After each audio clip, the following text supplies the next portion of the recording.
Expand design, a roomy cabin, dual tone interiors, 15 smart utility spaces, and a large boot space, all there to expand your life. Welcome to Easy Space.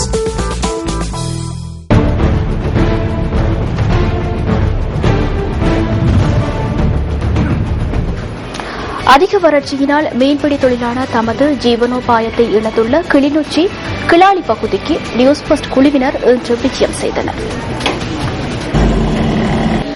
Kilinochchi மாவட்டத்தின் வறட்சி தொடர்பில் ஆராயும் news first குழுவினர் இன்று கிளாலி பகுதிக்கு தமது பயணத்தை ஆரம்பித்தனர். கிளாலி பகுதியில் உள்ள சுமார் 20 குடும்பங்கள் இந்த ஒரு கிணற்றிலிருந்தே குடிநீரை பெற வேண்டியுள்ளது. இந்த கிணற்றிலிருந்து பெறப்படும் நீரும் இவ்வாறு அசுத்தமாகவே காணப்படுகிறது. இந்த பகுதியில் ஆங்காங்கு நீர்த்தாங்கிகள் வைக்கப்பட்டு நீர் வழங்கப்படுகின்ற போதிலும் அது தமது அன்றாட தேவைகளை பூர்த்தி செய்வதற்கு போதுமானதாக இல்லை என்று அந்த மக்கள் குறிப்பிடுகின்றனர். மீன்பிடி தொழிலை வாழ்வாதாரமாக கொண்டவர்களே கிளிநொச்சி கிளாலி மக்கள். எனினும் அதிக வறட்சியினால் மீன்களின் பெருக்கமின்மையினால் தமது வாழ்வாதாரம் பாதிக்கப்பட்டுள்ளதாக அந்த மீனவர்கள் குறிப்பிடுகின்றனர்.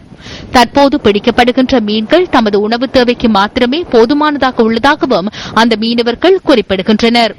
மீன் உற்பத்தி, இறால் உற்பத்தி இதுகளெல்லாம் மழை இல்லாததால இல்ல. தொழிலுக்கு போனால் போற அந்த எண்ணெய் செலவுக்கு கூட உழைப்பு வராத ஒரு கட்டத்தில் தான் எங்கள் தொழிலாளர் இந்த வறட்சியால பாதிக்கப்பட்டு கொண்டு இருக்கிறார். கூலி வேலைக்கு அதுக்கு போறது தொழில் இல்லாதால கூலி வேலைக்கு போயிடாது. தொழிலை மிஞ்ச உழைப்பு இல்லை என்றால் கஷ்டம்தான். தொழிலாளர்களுக்கு அரிசிமா, சீனி, அது பருப்பு போன்ற அத்தியாவசிய சாமான்களை பெற்றுத் தருவதற்கு சத்திரிவிக்கு நாங்கள் வேண்டுகோள் விடுக்கிறோம். வாழ்வாதாரம் பாதிக்கப்பட்ட நிலையில் அன்றாட உணவுக்காக போராடும் இந்த மக்களின் உறைவிடமே இது. மீனவர்கள் தொழிலை மேற்கொள்ள முடியாத ஒரு சூழ்நிலைக்கு தள்ளப்பட்டுள்ளனர். அதைவிட அவர்களின் இருப்பிடங்களை பார்ப்பதற்காக நாங்கள் வந்திருக்கின்றோம். இங்கே குடியேறுவதற்காக தற்காலிக ஹோட்டல்களை அமைத்துக் கொண்டிருக்கிறார்கள். ஆனையிரவு கடல் நீரேரியை அண்மித்த தட்டுவான்கொட்டி கிராமத்தில் சில நீர் கொள்கலன்களை எம்மால் அவதானிக்க முடிந்தது. அவற்றுள் பெரும்பாலானவை இவ்வாறு நீரின்றி காணப்பட்டன.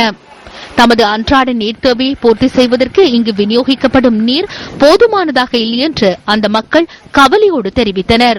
கிளாலி, முகமாலை, பரந்த, தட்டுவங்கொட்டி போன்ற பகுதிகளுக்கு நாம் இயற்கை மேற்கொண்டிருந்தோம்.